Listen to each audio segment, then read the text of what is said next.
ଆମର ଭୋଟ ଯାହାକୁ ହାଇକମାଣ୍ଡ ନିଷ୍ପତ୍ତି ନେବେ ଯେତେବେଳେ ଆମକୁ କହିବେ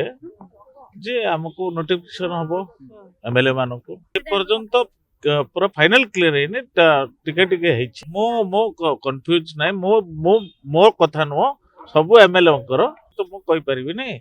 ମୁଁ ତାଙ୍କୁ ଏପର୍ଯ୍ୟନ୍ତ ମୁଁ ଜାଣି ନାହିଁ ବୁଝିଲେ ଆମର ଭୋଟ ଯାହାକୁ ହାଇକମାଣ୍ଡ ନିଷ୍ପତ୍ତି ନେବେ ଯେତେବେଳେ ଆମକୁ କହିବେ ଯେ ଆମକୁ ନୋଟିଫିକେସନ ହବ ଏମଏଲଏ ମାନଙ୍କୁ ଯେ ଇଏ ଆମର କ୍ୟାଣ୍ଡିଡେଟ୍ ହେଲା ଆପଣ ତାକୁ ଭୋଟ ଦେବେ ତ ତାକୁ ଆମେ ମାନିବୁ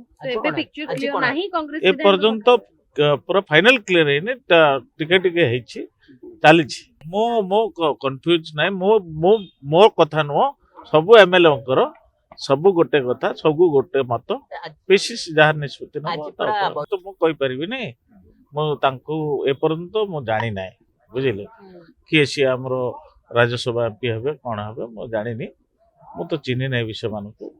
ପିସିସି ସଭାପତି ଯାହା ଇଣ୍ଡିକେସନ ଦେବେ ଆମେ ତାକୁ ମାନିବୁ ସାର୍ ତାହେଲେ ଆଲୋଚନା କ'ଣ ହେଲା ତାହେଲେ ଆଜିର ଆଲୋଚନା କ'ଣ ଆଲୋଚନା ହେଲା ତ ମୁଁ ତ କହିପାରିବିନି ମୁଁ ତ ପରେ ଆସିଲି ଆପଣମାନେ ଶୁଣନ୍ତୁ କିଏ କାହାର ବ୍ୟକ୍ତିଗତ କାମ ଥିବ ମୁଁ କେମିତି କହିବି।